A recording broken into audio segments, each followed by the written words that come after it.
WINS presents Living Fully with Disabilities, Visible and Invisible. We're going to start tonight out with a fantastic and diverse panel of Canadian business leaders who will share their personal stories, insights, and expertise on accessibility and disability advocacy. So I'm going to introduce everyone here. We're going to start at the far end of the panel with Juan Olarte.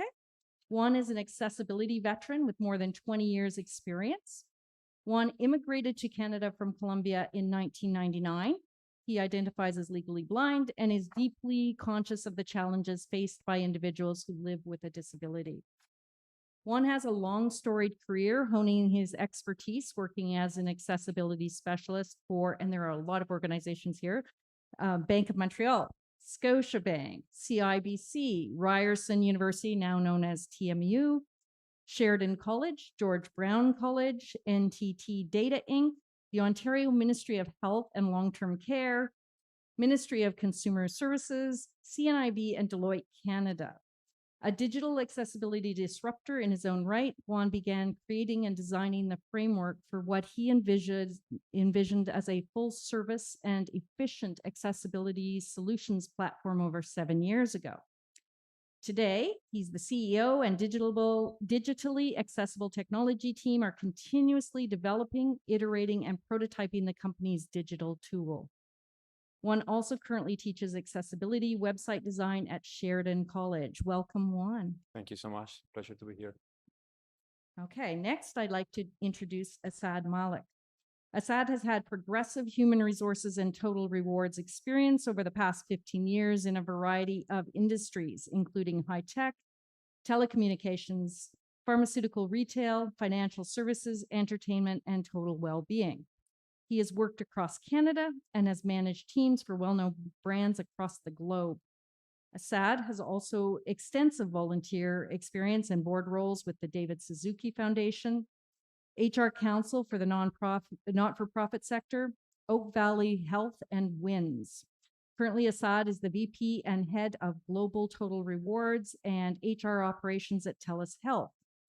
Assad holds a Bachelor of Commerce in Marketing and Human Resources and is a certified compensation professional, a global remuneration professional, and a certified human resources leader. Welcome, Assad. Thank you.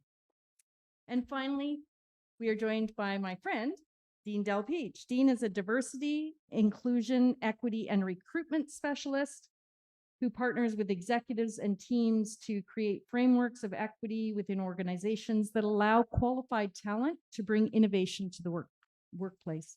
For the last 10 years, he's been engaged in bringing star talent to scaling organizations to create strong performing teams within the tech sector. He completed the Executive Master of Human Resources Management program at York University and a certificate in Leadership and Inclusion at Centennial College. Welcome, Dean. Okay, so let's get to the good part, which is where we hear from them, not me. So let's begin our panel discussion. Given that we have about 30 minutes for this portion of the evening, I'm going to ask panelists to keep their remarks to 2 to 3 minutes in length. We have so much expertise in this room that we want to ensure we get everyone's thoughts. We will hopefully have an opportunity for follow-up questions if there's something that you're particularly interested in. So I'm going to start by asking each of you to address this first question. I think we'll start, Dean, you comfortable with that? Okay. No problem. The unemployment rate for people with disabilities remains stubbornly high, much higher than those without a disability, and even more so for individuals with intersecting identities. So what do you think are the largest barriers, and what can be done to address those challenges? Yeah, so there's a couple things that I reflect on when I think about a question like this, particularly when we're looking at inclusion for whether it's people with disabilities or just even inclusion in general.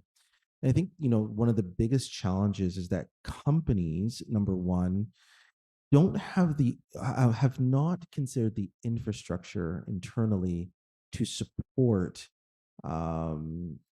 different dimensions of diversity, and particularly when it comes to persons with disabilities.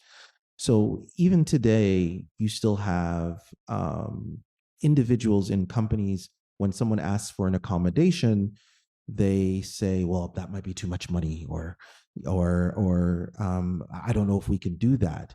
Not recognizing that, every organization, particularly in Ontario, has the responsibility to accommodate up until what we call undue hardship. And so I think, number one, companies need to strategically ensure they have the infrastructure to support all individuals, irrespective of their dimension of diversity. I think the second thing I'll say on this is the importance of continued, what I call learning, education, training within organizations.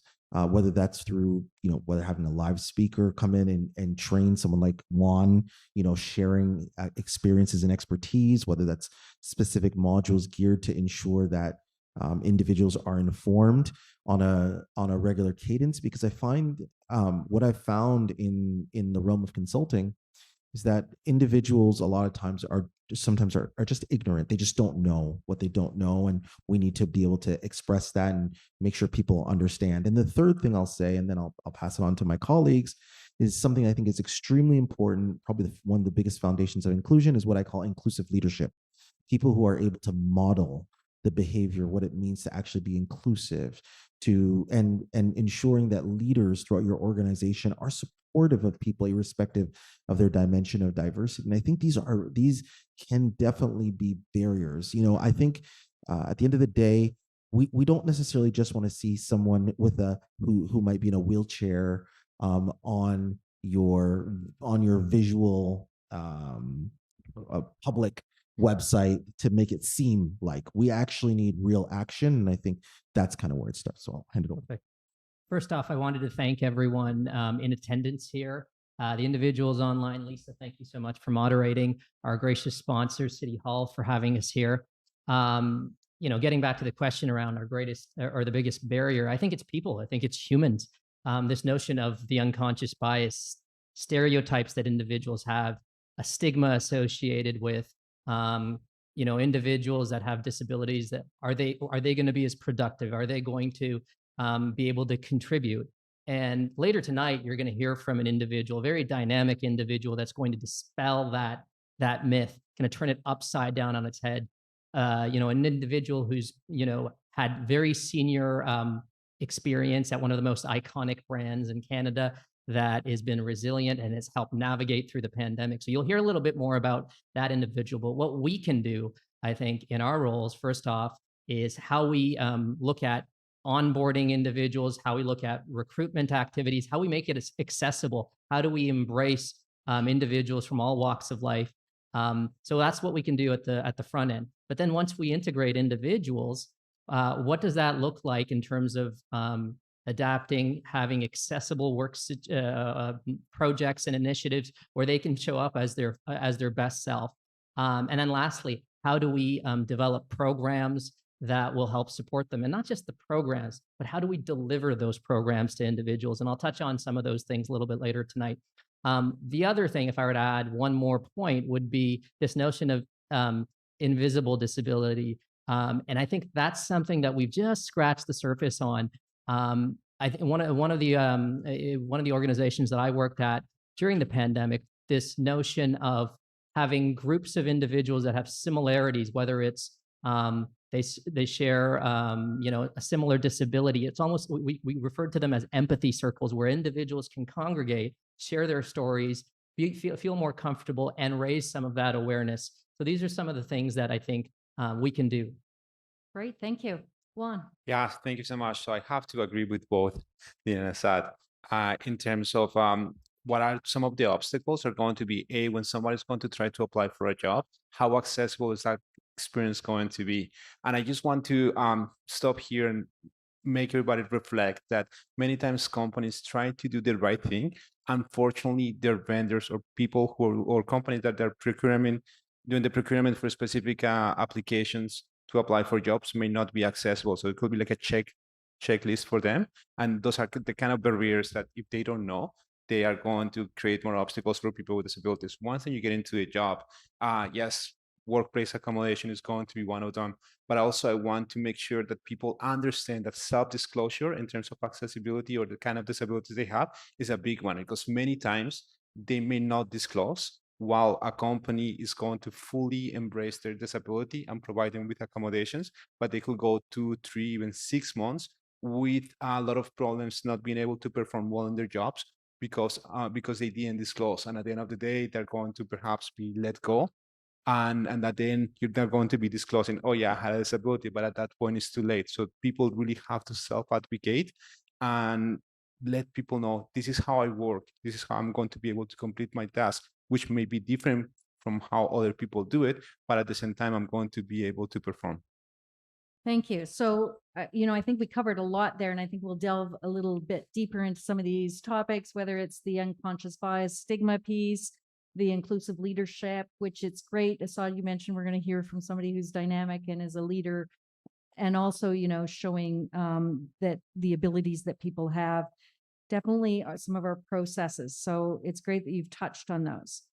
Juan, I'm going to go back to you and I'm going to ask you, this event addresses both visible and invisible disabilities, and you touched on that in terms of disclosure, and that's definitely a change. But what are some of the unique challenges, barriers, or differences from your perspective for each of these groups? I can tell you from experience. So I have a disability. I'm visually impaired. Whenever I go into a job, I know I'm going to require as magnification devices or large print. Many times people are not aware of my disability, which can be difficult.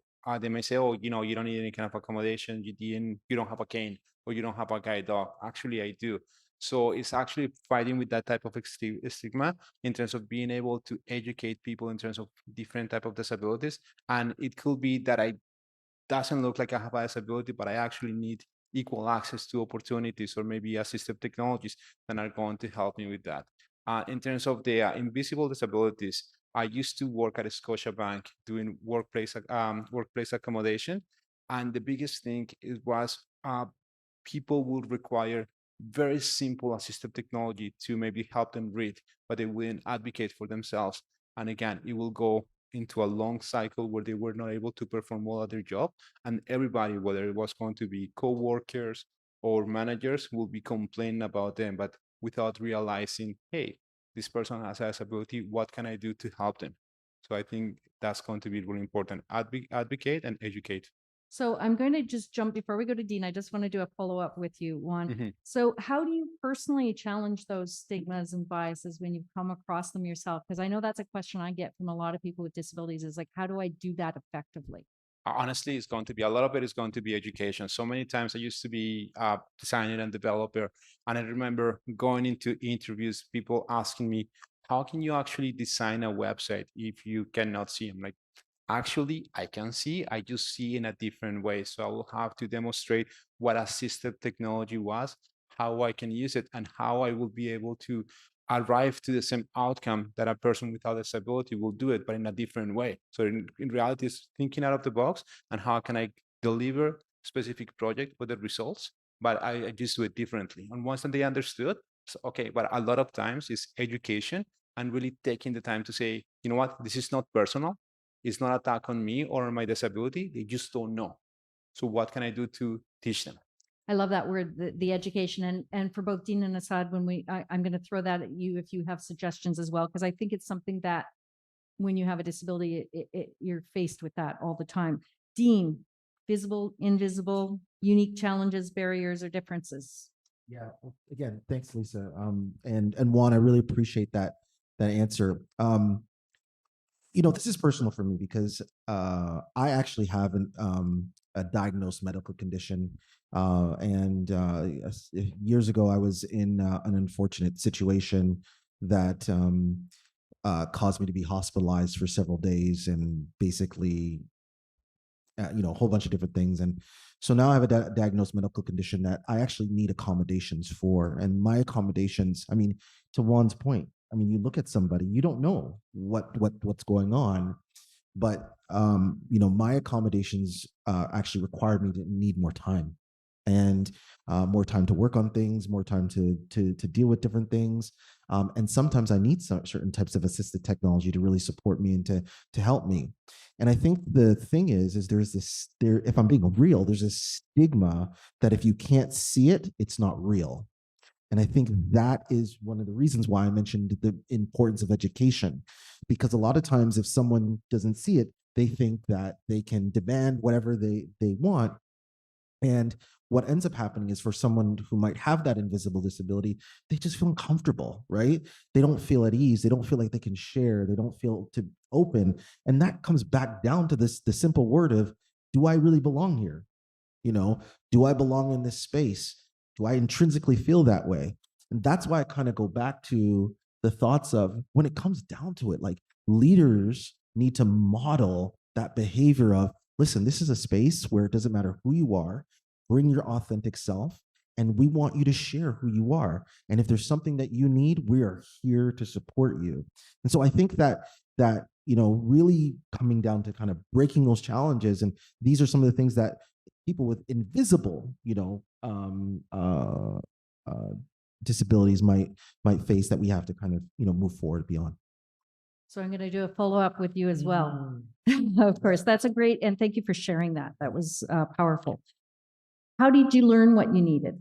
Because I think sometimes when we grow up and we have an invisible disability, for instance, we may not know what we need. And it's a process of learning and then, communicating what you need. So any advice for people on that piece? Well, for me, how I learned what I needed was almost by default kind of chance. And it was really, I was missing deadlines.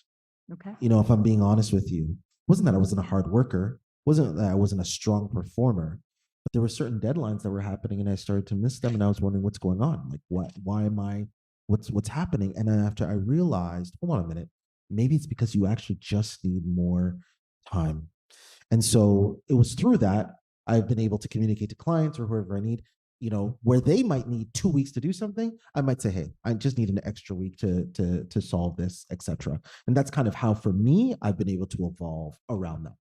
That's great. And for those of you who want a really good resource, JAN, J-A-N, Searchable Online Accommodation Resource, SOAR, is a great tool for figuring out what you need. You can search by disability type, functional limitation, or work environment.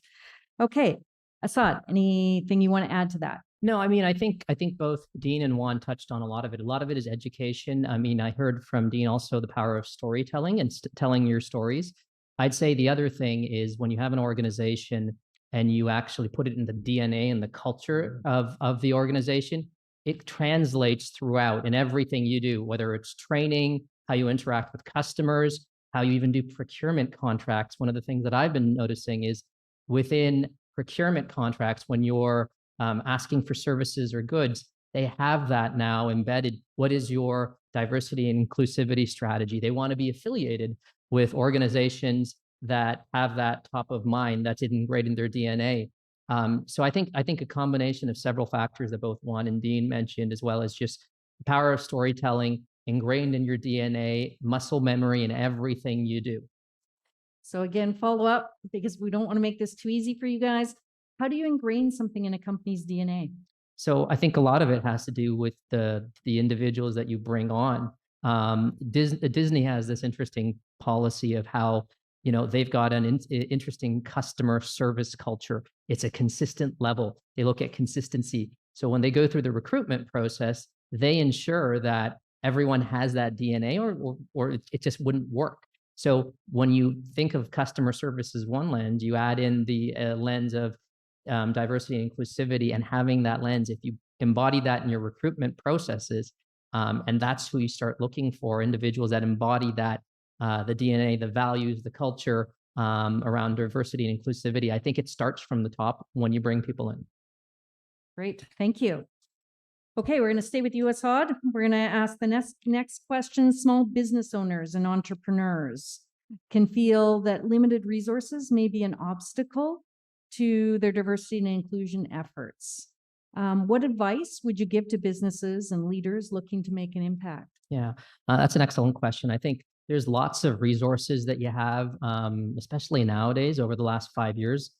It's exponentially grown, both diversity and inclusivity and wellness and well-being. So there's lots of resources at different levels of the government, but also not-for-profit organizations, organizations that tailor to a specific type of disability, whether you have autism, CNIB, for individuals that have a vision impairment, but then also broad-based organizations that specifically look at disability kind of through the lens of kind of at a macro level to help individuals get hired, help individuals, or organizations retain individuals. So that's one way, just the resources that you have available. I'd say also this notion of the power of crowd surfing, social media.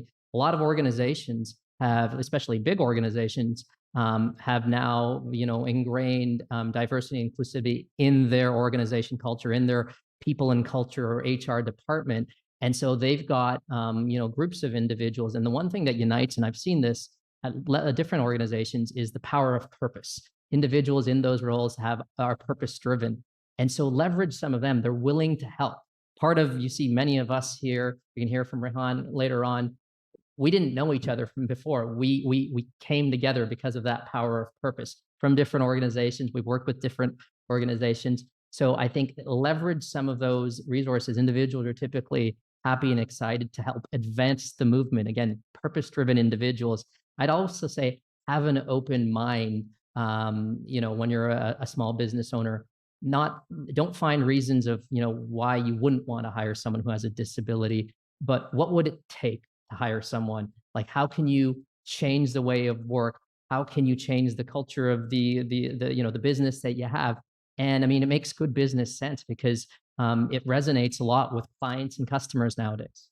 Yeah, I agree completely. As a network of small businesses representing small businesses across the province, I actually find them quite open to being flexible and embracing inclusive strategies. Juan. Yes. So I have a small business. So our organization is not bigger than 10 people. And we are faced with that problem in terms of how can we actually bring people with disabilities or bring more diversity. So I have also worked for large organizations, and I know they have the luxury to say we have workplace accommodations, we have HR, which for us is really difficult not to do it. But to Assad's point, you can always partner up with non-for-profits, CNIB and other associations or non-for-profits that deal with different people with disabilities. But I also want to mention CCRW has been amazing for us because they have helped us in terms of being able to find talent for people with disabilities. They help us with the recruitment.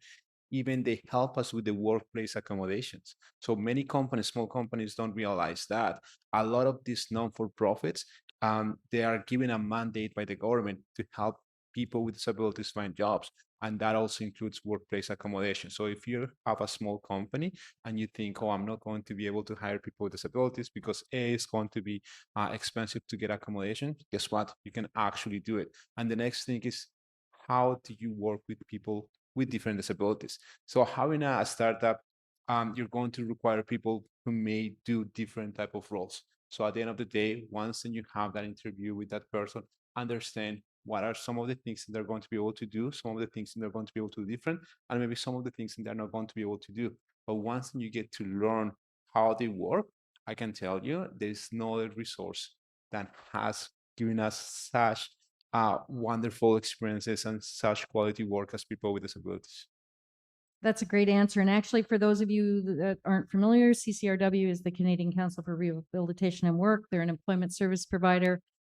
There's lots of great organizations out there also providing access to talent and supports, community living, YMCA, Ready, Willing, Able, Specialist Sterna. There's an endless list.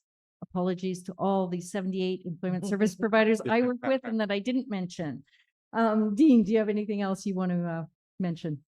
No, I would only just compliment by just literally saying, like, I think that, again, it comes back down for small businesses, because I have a small business, for us to be educated, right? And, coming to even an event like this and learning, oh my gosh, there's so many different things that we can, go out to get resources in. And I think that's what small businesses need. They just need the education on what do I do, where do I go. But I would encourage anyone, and I strongly encourage, especially if you have a small business in the room, go out intentionally and look for people with the right skill set, irrespective of who they are in their dimension of diversity. But if they have if they are a person with a disability, I encourage you to hire them. You might get, some amazing results that you would never have seen. I've worked with some amazing people who are persons with disabilities, and they have done fantastic things. And so, I encourage you, there's a amazing pool out there. Yeah, it's absolutely true. Now, Dean, we know that real progress on diversity and inclusion requires proactive and ongoing effort. Right? We've talked about inclusive leadership. I totally agree with you. What are some other strategies that you could share with the audience today that might contribute to that progress? So you've talked about training, you've talked about, embracing the inclusive leadership. Anything else? Yeah, I think I want to start with this first. We're living in a day where, actually, I'll preface this. I'm in a board meeting. I sit on a couple boards. I'm in a board meeting, and we're talking about is Black inclusion a fad? And I'm going to tell you why we said this. Is Black inclusion a fad? Because George Floyd's murdered, everybody starts to jump on this bandwagon, and then all of a sudden now you're not hearing much about things. And then we morph the conversation into, is diversity and inclusion now becoming this fad? And because, a lot of companies nowadays, they're slashing budgets. We're hearing a lot of negativity happening towards, particularly in the US, towards, this type of work. And I think the key core thing is people need to recognize that creating inclusive spaces is a journey. It's not a thing that we try to set up once and hope it works for the best. And I think that's what people have done. It's almost like setting up people to fail. So I want to encourage us, I don't know who we are all in the room and what we do, but I want to encourage us, first of all, to understand that, number one, it's a journey and it requires work. If you want to, and it's weird because we're talking about respect, but it's work to actually to have people change their behavior and recognize that we need to respect one another in our workplaces, irrespective of who we are. Think about this month. We're in Pride Month. And if you've noticed, there's been a lot of rhetoric around LGBT inclusion and the fact that there's so much hatred and negativity and discrimination towards people from the LGBTQ community. And so I think what we need to recognize is what we're really learning is this is real work that we've got to do.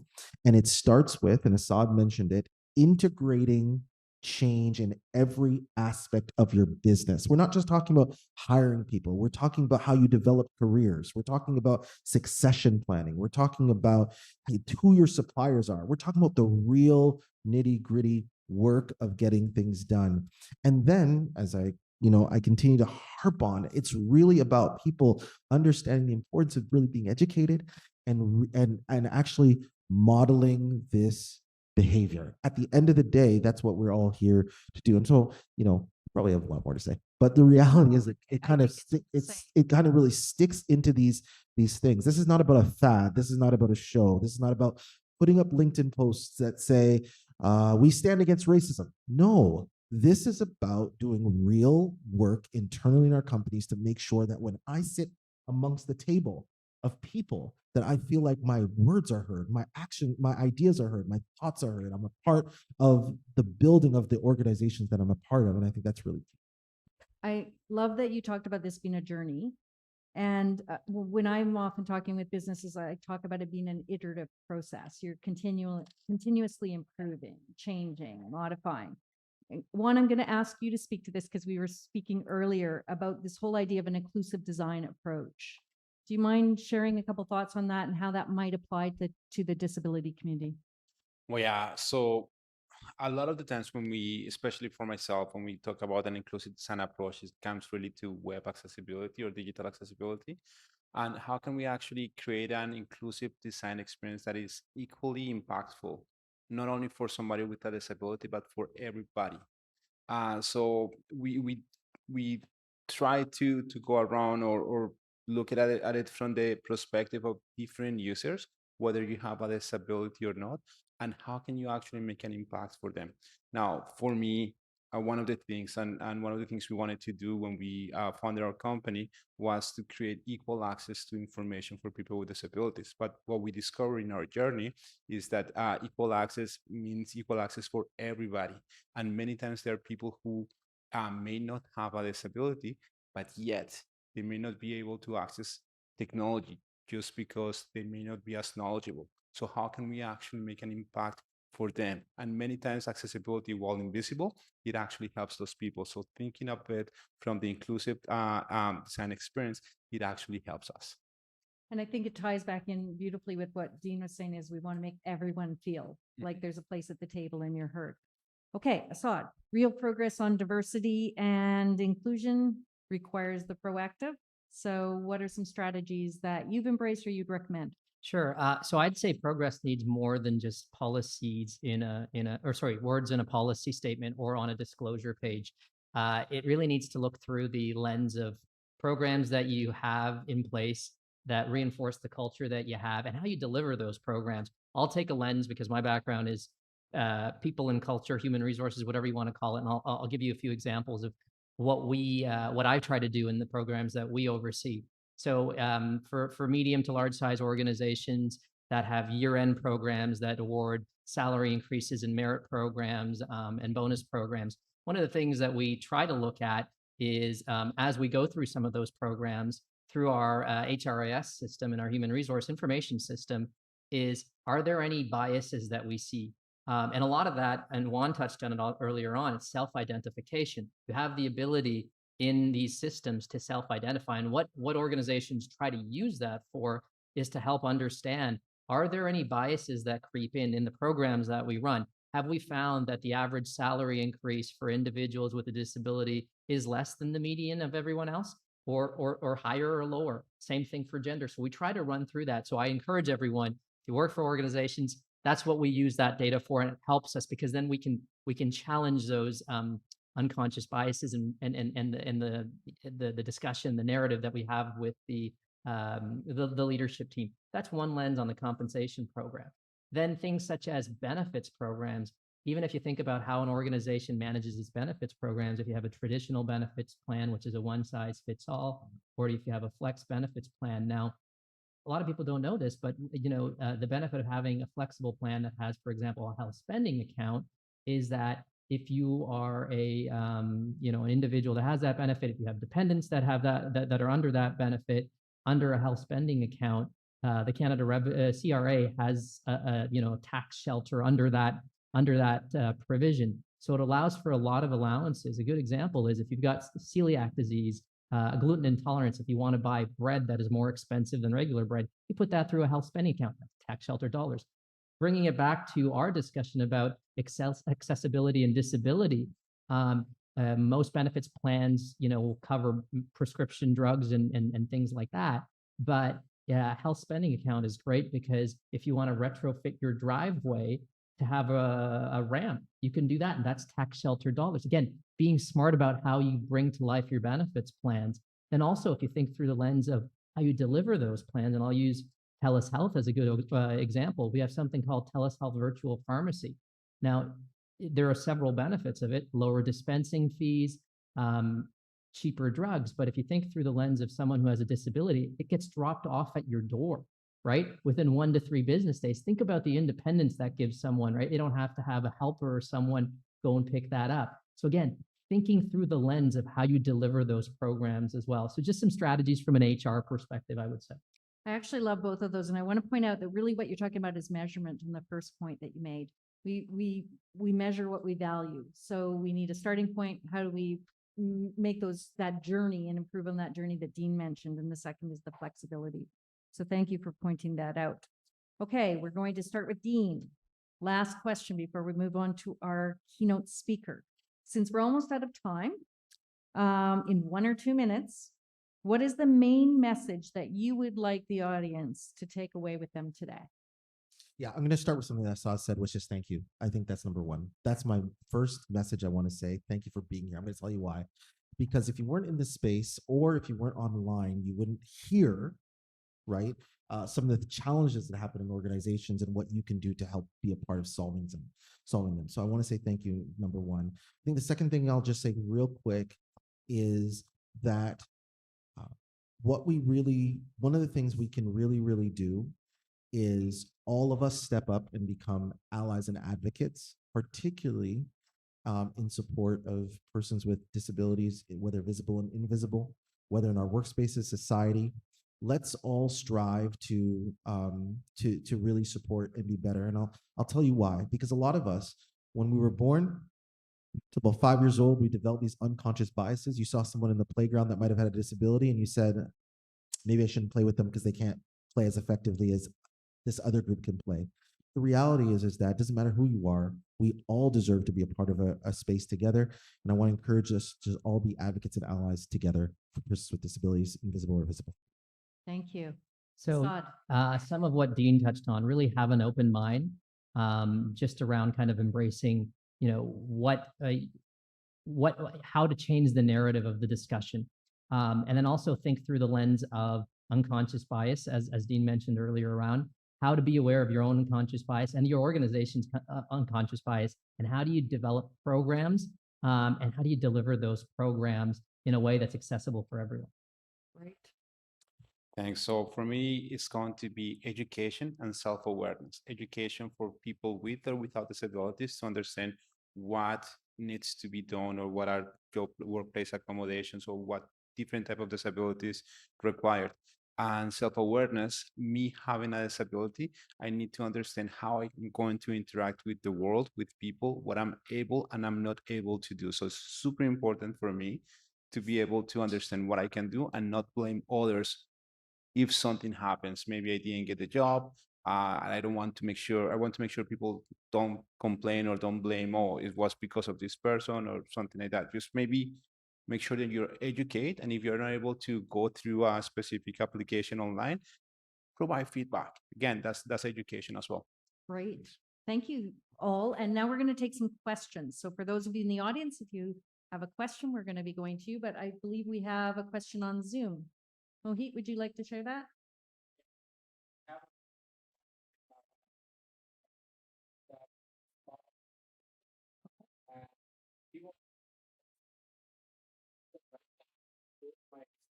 The employer during the initial interview upon hired, or do I withhold the information until the need to disclose arises? Okay, great. So I'll just repeat the question. So I'll summarize it. This is certainly, I work in this space, and probably the thing I train most often on is disclosure. And do I disclose? Do I not disclose? If I'm going to disclose, what do I say? If I'm going to disclose, when should I do it? How do I know that the employer is open to this? So I'll let you guys answer, and then if there's anything that I think is missing, I'll throw in. You want me to just answer? Okay. So there's no prescriptive answer on that. So there's no right or wrong. And it's going to be unique to each individual. And it's going to be unique depending on the job and the company that you're at. It is completely your choice, first of all, to disclose or not disclose, unless it affects the health and safety of others or yourself. So in that case, you do need to disclose. But if barring that, it's completely up to you. There's a ton of different factors, external and internal, that are going to affect that decision. If you have an episodic disability, are you experiencing a phase where things are more difficult for you right now? It can be affected by the job and the opportunities and whether you think the employer is open.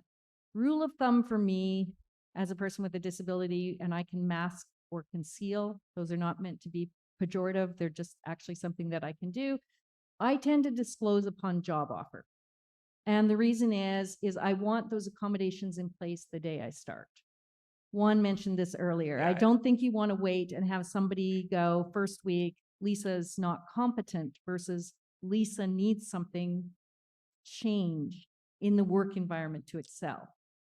So that's the awareness piece, and why I asked Dean earlier about how do you know? And sometimes for people with disabilities, I think it's very difficult.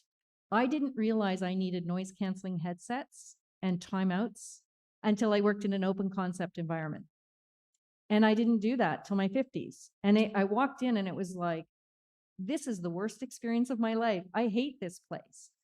I'm still there 3 years later, and all that was required was a way to deal with the noise. I asked for a private office and got told no, because obviously not everybody's going to get a private office, but noise canceling headsets did the trick. So sometimes it's, figuring out, but I think if you do know, ask for when you need it. If you need an accommodation to excel in the interview, ask for it. Yeah. Because you're going to underperform in the interview if you don't have the accommodations you need. I can say, like, I agree with that. So it really depends on the person. I know from experience, I will disclose at the time that I was writing the cover letter. So if I was called into an interview, I will again disclose I will need X type of accommodations so they'll know, and it will never be a surprise. I can tell you early on in my career, I didn't disclose. And once I started the job, that's like, oh, I need some accommodation. And that was always an issue. I learned my lesson as like every single time at the cover letter. But that's personal. Yeah, and to build off that, to piggyback off that, you do not disclose your disability when you disclose. Yeah. You disclose that you have a disability. You need Or accommodation. a health condition, Mhm. or an impairment, whatever words you want. But the employer actually can't do anything, and it's private, medicalized, privileged information. So you just say, I have a disability, and here's the accommodation I need. Agreed. Agreed? Assad, do you have anything? No, I think you said it perfectly. Okay, great. Any other questions? Oh, we've got another question, Mohit. Oh, we've got someone in the room. Yes. Sure. Thank you so much. Lisa, you actually touched a bit on my question. My question is with regards to diagnosing, getting to a diagnostic, a diagnosed. Dean also touched on how he discovered. Juan has mentioned the repercussions of not identifying what's happening with you and your performance reviews and everything. What's a good path if someone is suspecting that someone might be off compared to others? For example, anything like a hint of I might be experiencing something that's undermining my performance or my way of living life. Would you have any tips on how to reach or get to diagnostic or eliminating possible causes? Dean, do you want to take Yeah, this so one? the question is what if, sorry, From a personal perspective, I think, how do you know if you're suspecting there's a barrier or a difference, or that you may have a disability, but it's undiagnosed? What's the path forward? The next step. okay, so sorry, I thought you might have said that if you are suspecting someone else. So if you are suspecting that yourself, if you have one. Yeah, so gentlemen, before. I can tell you, like, growing up, I knew I'm visually impaired, and at school I didn't do I did poorly, and growing up I always created excuse because it was of my visual impairment. However, after I came to Canada, I recognized that I also have like a reading disability. So like me being able to understand what and how is that I have another type of disability and compounded in the one that I have, it affected me when growing up. So if you have, an idea, or if you think that there may be something in there, I think it's always good for you to seek out some advice and try to understand what kind of disability is, because the sooner you are able to identify it, the faster you're going to be able to get the help and the tools you need to perform better. Yeah, and I think, Assad, get your reflections on what I'm going to say here, but I think that if you have a difficulty, whether you have a diagnosed disability or not, you're having a difficulty. So it's a great opportunity to talk to the employer about what are some different ways to do things. I think the diagnosis is for yourself, and that can lead to improvements, but I think there's people that just do things differently in the workplace, and they just do things differently. But then medical professionals or advice. Assad? Yeah, I was just going to say, I think it depends if something you're used to, or the way whether it's how you do certain things, if something you feel is deteriorating or it's not the same, And I know I've had this discussion with Rehan before on how, you know, his condition progressed. You have a sense of that. You see that. Maybe younger, earlier on, you know, before you get to the workforce, if you feel like there's certain things that you're not able to do in the same way that maybe your friends or peer groups do, you know, that might be an indication where you go to speak to either parents or peer, you know, or support groups. So I think it depends when you find out, whether it's earlier on, if it's something that's kind of instant or it's something that deteriorates. Yeah, and I think that there's a huge body of literature that shows most people with disabilities acquire them after the age of 45. They're related to aging. I can personally attest to that. For those of you on Zoom, I have very gray hair. You know, so this is a common experience for people. And not everybody is born with their disability, and then it's exploring. The other point that I'll just make is that you do not need to prove you have a disability to the employer. Okay, well, I think we're pretty close to moving on. So I'm going to ask our panelists, round of applause. Great responses. Thank you. You can find WINS on LinkedIn or learn more about us at winscanada.com.